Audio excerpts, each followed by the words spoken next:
Hello, everybody.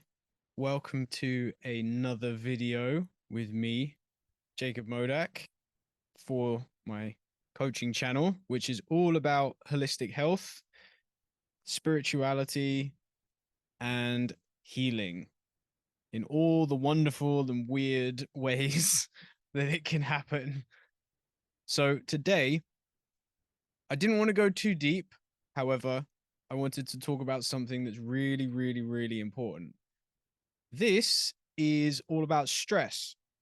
Now, one of the things about stress, everyone knows about it. However, it's probably the number one reason why people need to address their health in the first place. So, what we have here is a diagram created by Paul Check.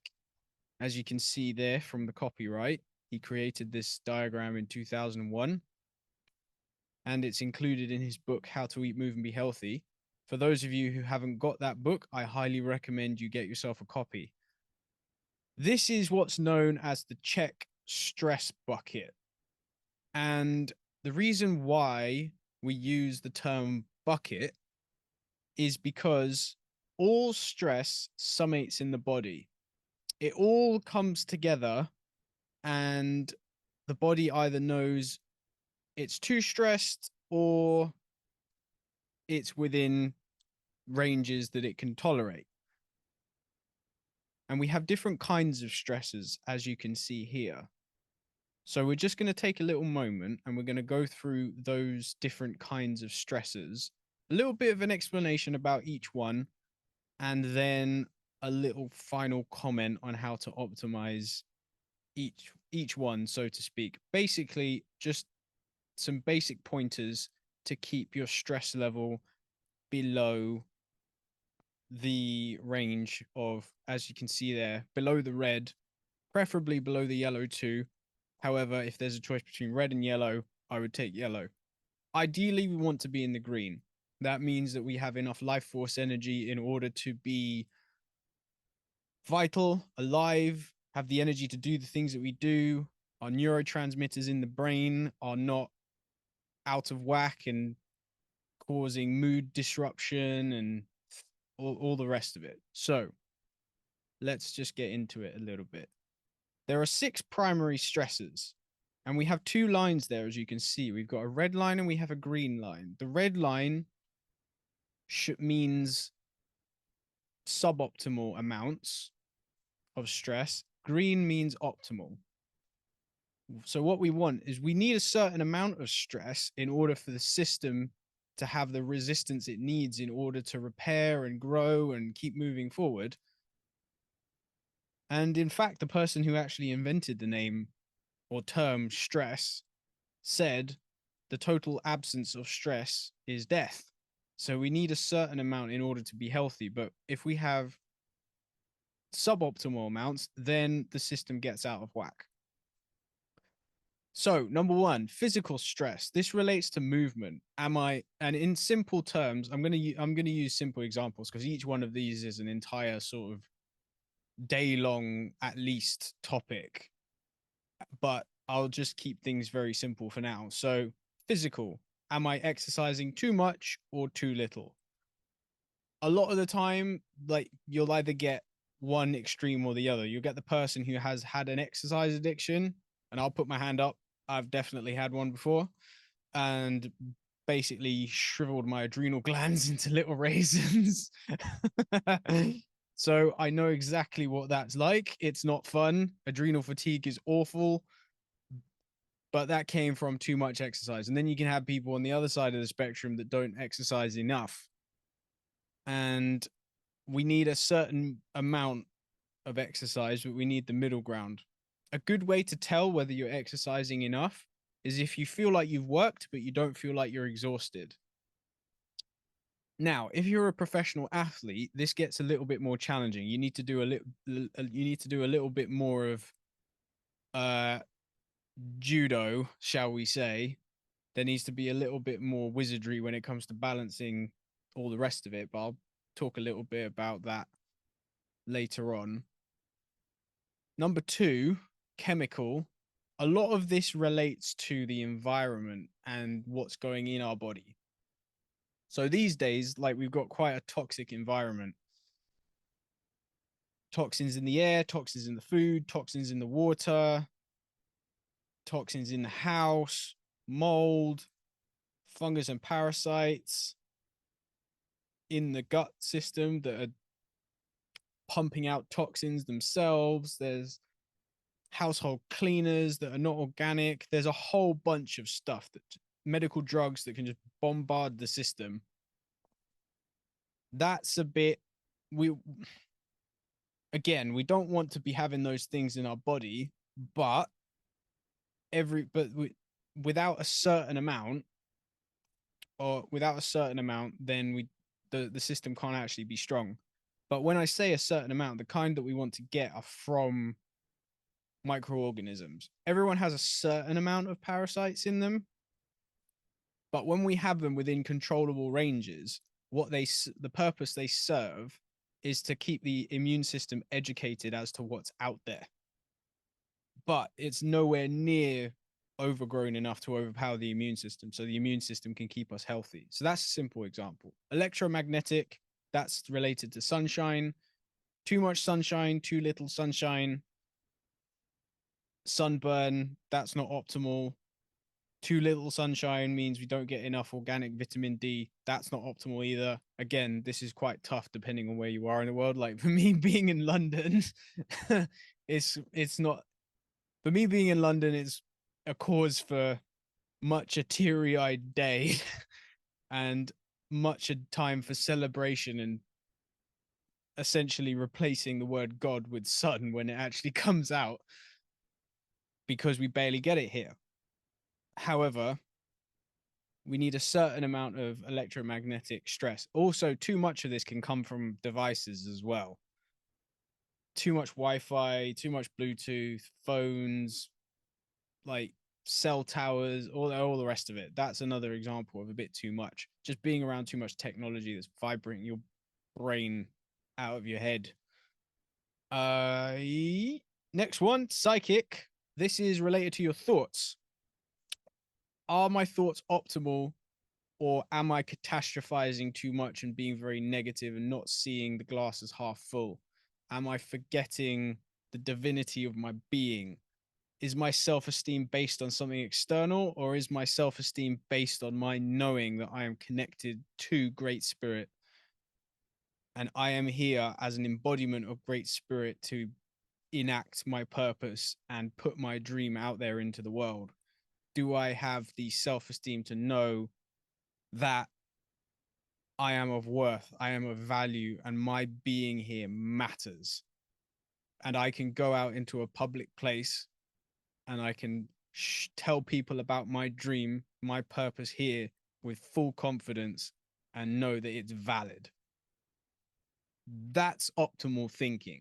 Suboptimal thinking is pretending that we're small and I can't do this because of the past. I was wounded here and this is not, I'm something external needs to happen for me to feel okay.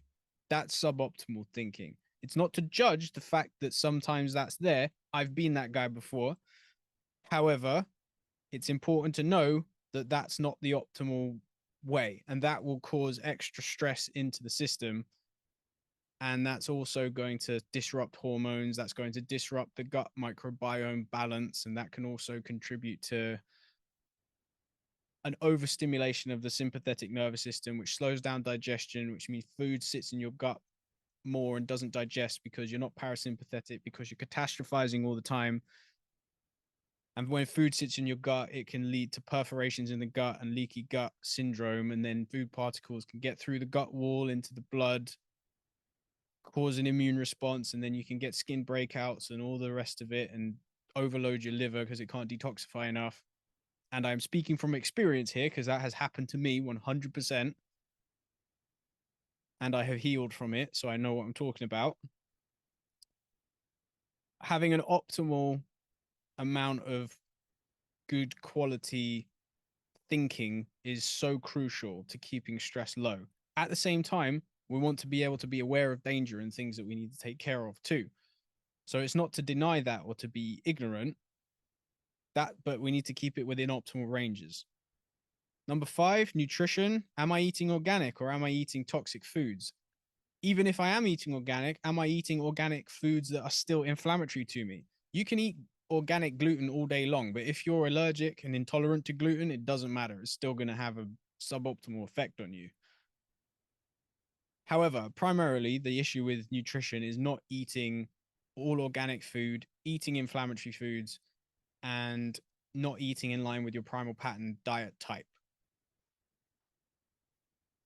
And also eating too much. Am I eating too much to the point where there's too much food in there for my pancreas to actually keep up in terms of enzyme production to break it down? Am I eating too much in order for my liver to detoxify the food that's actually coming in? Am I eating too late as well? Those are other things to consider. Finally, number six, thermal. This relates to heat. Am I too hot? Am I too cold? Hyperthermia or hypothermia. Those are two extremes. Heat stroke or being too cold to the point where someone could eventually die from cold exposure. We don't, too much stress in any one of those sides will add stress to the system. Now, I'll give you an example from my own life as to how I had to make a change. What I'm quite an ambitious person. I'm very curious too. One of the things that I realized very recently when I really decided to hone in and focus on my coaching, I also like growing up with martial arts and Thai boxing and doing Brazilian jiu-jitsu and also training dance to a high level. The training I've been doing since I was quite young was very intense and I'm used to that. However, I just found like my body was breaking down and I just could not keep up with the mental output I was doing for the study that I needed to put in for the Czech Academy and also for promotion and building the coaching up and building the business side of things up too. And one of the things I realized looking at the stress bucket, I fall under these principles like anybody else. In general, numbers 2 to 6 were okay. They were pretty in check. However, number one was through the roof. And that was sending my stress bucket overflowing. Simple change I made was I am now only going to exercise to the point where I kind of get a tonic effect. Where, because I'm not trying to be high level in terms of my athletic performance anymore, at least for the foreseeable future. I'm after health now and to just give me the energy to do the study that I need. So, what I did was just cut down. Maybe that meant going for a 20-minute walk, and then that was it for the day. And then next day, maybe lift weights for 15 minutes, nice and gently. So essentially, what an athlete would consider a warm up, that would be my training for the day. I wouldn't even do the main stuff that I would usually do. And that my system responded so well. However, because that habit was so ingrained from growing up doing sport at a high level, or at least pushing myself hard to get to a high level, that habit was so ingrained and it took a long time in order to bring myself out of that. But because the psychic stress was quite high from studying a lot, that takes a lot of energy out of your system. I was not able to balance the two. I wasn't able to do both high. So, coming back to the original point for athletes who have a lot of physical stress, you need to make sure that all the other points are as low as possible. It's hard to say, for example, it's hard for someone who's training to be an Olympic athlete to also be studying for a degree or at least studying for a degree full time. Maybe they'll be able to do it part time, so they do it like maybe twice a week over like 6 or 7 years. That's more manageable, but I'm talking about full time at the same time. So for the athletes and just for people in general, whichever one is highest, you need to make sure that all the others are as low as possible in order to make sure that whatever is high is not sending your bucket overflowing. So those are the basics of the check stress bucket, and I hope that's been very helpful.